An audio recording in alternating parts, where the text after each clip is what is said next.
आज की बात अब हर शाम सोमवार से शुक्रवार 8:30 बजे से। अब उद्धव ठाकरे जो कर रहे हैं, अब पछताए होत क्या जब चिड़िया चुग गई खेत, जब आपके 6 सांसद टूट गए, जब आपके 16 विधायक टूटने के लिए तैयार दिखाई दे रहे हैं, तब आप जाकर लोगों के बीच में दौरा कर रहे हैं। चुनौती क्या है उद्धव ठाकरे? क्या अपने विधायकों को भी रोक पाएंगे अपने साथ? मुझे मुश्किल लगता है। मैं अगर हाल के घटनाक्रम को अगर देख लें, आप चाहे बंगाल देख लें या पहले महाराष्ट्र देख लें या बाकी जगह देख लें, तो एक बात तो तय मानिए आज की तारीख में कि नरेंद्र मोदी और अमित शाह अगर तय कर लेंगे कि इस पार्टी को तोड़ना है तो पार्टी टूट जाएगी। कितनी बड़ी है कितनी छोटी है कोई बहस का विषय नहीं है। दूसरी बात, उद्धव ठाकरे अब जो माफ़ी मांग रहे हैं ना, गद्दारों को टिकट दिया, सब किया, उद्धव ठाकरे को माफ़ी मांगना चलो ठीक है, मांगनी चाहिए। अगर आपने गलत लोग चुने टिकट देने के लिए तो आपको माफ़ी मांगनी चाहिए। लेकिन उद्धव ठाकरे को कहीं ना कहीं अपनी राजनीति पर भी आत्मविश्लेषण करना चाहिए। शिवसेना बाला साहेब ठाकरे ने बनाई थी कांग्रेस के खिलाफ।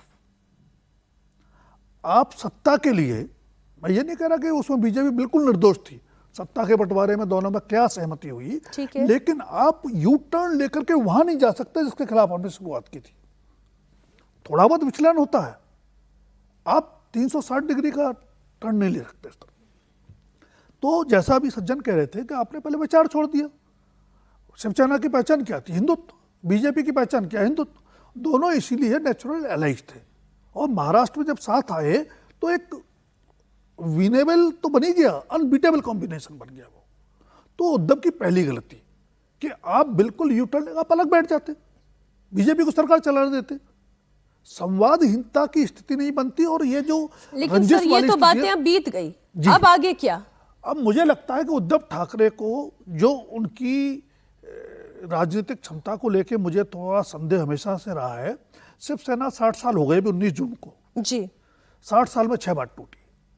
उस 6 बार में से 4 बार उद्धव ठाकरे के टाइम में टूटी है। तो उद्धव ठाकरे ने एक भी बार कोई सबक सीखने की जरूरत नहीं समझी। उद्धव ठाकरे उस तरह के तेवर के लिए भी नहीं जाने जाते और संघर्ष के लिए भी नहीं जाने जाते जैसे राज ठाकरे जाने जाते रहे हैं। बिल्कुल ठीक। तो उद्धव को शांति से बैठ करके अपनी सीमाएं को पहचानना होगा, तब अपनी राजनीति की दिशा तय करनी होगी। अभी जिस महाविकास अघाड़ी के साथ वो राजनीति कर रहे हैं उसमें शामिल सभी दलों की वही दिशाहीनता है। शरद पवार की पार्टी बचेगी कि टूटेगी किसी को नहीं मालूम है। कांग्रेस एक है कि उसमें कितने गुट हैं किसी को नहीं मालूम है। शिवसेना के बंटवारा हम देख ही रहे हैं। बिल्कुल ठीक। तो उद्धव ठाकरे को ठंडे दिमाग से सोचना चाहिए। और एक बात तो में से सब लोग जानते भी होंगे कि उद्धव ठाकरे मूलतः राजनेता है नहीं। उनको तो जो एक हमारी राजनीति में धृतराष्ट्र वाली जो दृष्टि है, ग्रंथि है कि बेटे को ही आगे बढ़ाना है, लायक हो या न हो, उनकी रुचि भी नहीं थी इसमें।